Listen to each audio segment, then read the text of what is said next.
بسم اللہ الرحمن الرحیم۔ السلام علیکم دوستو۔ آج مولانا فضل الرحمان نے ایک پریس کانفرنس میں کہا ہے کہ یہ حکومت تعمیریت سے بھی بدتر ہے۔ یہ مولانا فضل الرحمان، اس کو مولانا کہنا ویسے مولانا کی توہین ہے۔ مولانا کا مطلب ہے کہ مولا کا بندہ، مولا سے لو لگانے والا۔ اس کی مولا سے لو نہیں ہے، اس کی دولت سے لو ہے۔ اس کو ہم مولانا کہنا مولانا کی توہین سمجھتا ہے، اس کو اس لیے ملا کہیں گے۔ یہ ملا ہے، یہ ملا ڈیزل، جو کہ پریس کانفرنس میں ایک طرف مریم نواز اور ایک طرف ایک ہیجرہ نمایاں جو کہ اپنے آپ کو مرد کہتا ہے، مردوں کی توہین ہے، بلاول زرداری، اس کے ساتھ کھڑا ہو کے بیچ میں چوڑا ہو کے کھڑا تھا۔ کل تک جو فتوے دیتا تھا کہ عورت کی حکمرانی حرام ہے، پھر اسی عورت کے کشمیر کمیٹی کا چیئرمین بن گیا تھا۔ اس نے اس کو ہڈی ڈالی تو یہ پھر ساری زندگی اس کو خاندان کی غلامی کے لیے حاضر ہو گیا۔ یہ دم ہلاتا ہوا بے نظیر کے اور آصف زرداری کے پیچھے گھومتا پھرتا تھا، کیونکہ اس نے اس کو ہڈی ڈال دی تھی۔ اور پھر ساری زندگی اس نے کوئی کام نہیں کیا۔ اس کے باپ کے پاس سائیکل بھی نہیں تھی، ان کے گھر میں ٹوائلٹ نہیں تھی، مگر آج اس کی پاکستان کے ہر شہر میں پراپرٹی ہے، کوٹیاں ہیں، گاڑیاں ہیں، بنگلے ہیں۔ اس کے پاس 4 لینڈ کروزریں ہیں، پجارو ہے۔ بندہ پوچھے کہ اس کا ذریعہ آمدن کیا ہے جو تم نے اتنی جائیداد بنا لی ہے؟ اور یہ کہتا ہے کہ یہ حکومت جو ہے یہ آمریت سے بدتر ہے، مگر وہ جو اس کے چوپلوس خریدار پکاؤ میڈیا صحافی ہیں، ان میں سے کسی کو جرت نہیں ہوتی کہ ملا سے پوچھے کہ ملا ڈیزل یہ بتا کہ 5 سال تم مشرف وردی کے ساتھ حکومت کرتا رہا تھا، کے پی کے میں تم کو اس نے کھلی چھٹی دی ہوئی تھی لوٹ مار کرنے کی۔ تم اور تمہارے بھائیوں میں اس دور میں اتنی لوٹ مار کی کہ وہاں کے تم نے دیواروں کا اینٹیں تک اتار کے دفتروں کی بھیج دی، تمہارے اور تمہارے خاندان نے۔ وہ وردی کے ساتھ تھا، وہ کہتا تھا کہ میں اس کو وردی میں، اس نے اس کو ووٹ بھی دیا تھا۔ یہ نام نہاد اس وقت اپوزیشن میں تھا، تو اس وقت اس کو آمریت یاد نہیں آئی تھی؟ اس وقت اس نے کیوں نہیں استعفے دیے تھے؟ اس وقت اس نے اس کی مخالفت کیوں نہیں کی تھی؟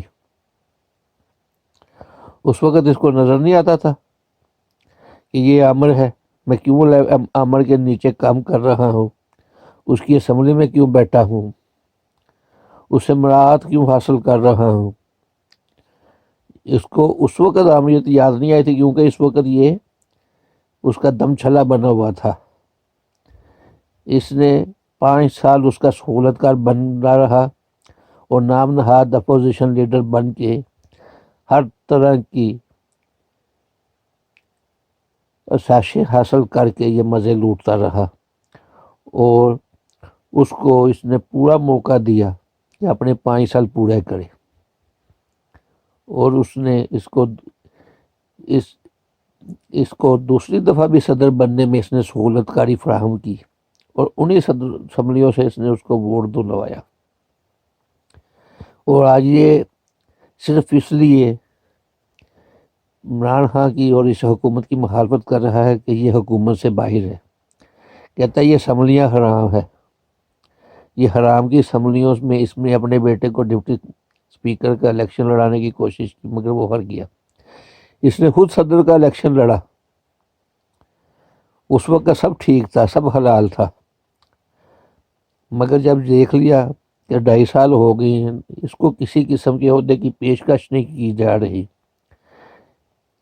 اس کو اب وہ جاؤ چمبا ہاؤس میں اس کے 2 کمرے ہر وقت بک رہتے تھے لاہور میں، اور اسلام آباد میں اس نے کئی کوٹھیوں پہ نجائز قبضہ کیا ہوا تھا، کئی گاڑیوں پہ نجائز قبضہ کیا ہوا تھا، پٹرول سمیت سرکاری پیسے پہ عیاشی کرتا تھا۔ یہ اس کی اب عیاشی بند ہو گئی ہے، تو اس کو اب یہ یاد آ رہا ہے کہ میں نے عمران خان کی مخالفت کرنی ہے، کبھی یہ مولانا ملا ڈیزل فوج پہ بونکتا ہے، کبھی حکومت پہ بونکتا ہے اور کبھی خود پہ بونکتا ہے۔ خدا کے لیے ان جیسے لوگوں کو پہچانے۔ یہ دین فروش ملا ہیں جن کے بارے میں حضرت یوسف کے بھائیوں نے جب حضرت یوسف کو کنویں میں ڈالا تھا تو انہوں نے کہا تھا کہ اس کو بگیاڑ کھا گئے ہیں، اور بگیاڑوں نے اس وقت کہا تھا کہ اگر ہم نے کھایا ہو تو ہم 14ویں صدی کے مولویوں میں پیسے پیدا ہو۔ یہ وہ بگیاڑ ہے کہ جو اس صدی میں پیدا ہو گیا ہے، اور یہ اس کو دین سے کوئی محبت نہیں ہے۔ اگر اس کو دین سے محبت ہوتی تو اللہ اللہ کرتا، مسجد میں بیٹھتا، لوگوں کو دین کی تعلیم دیتا، مگر یہ ایک نمبر کا جھوٹا ہے۔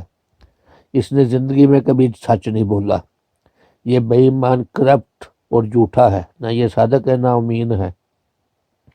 ہم کو ان جیسے دین فروش ملا سے دور رہنا چاہیے۔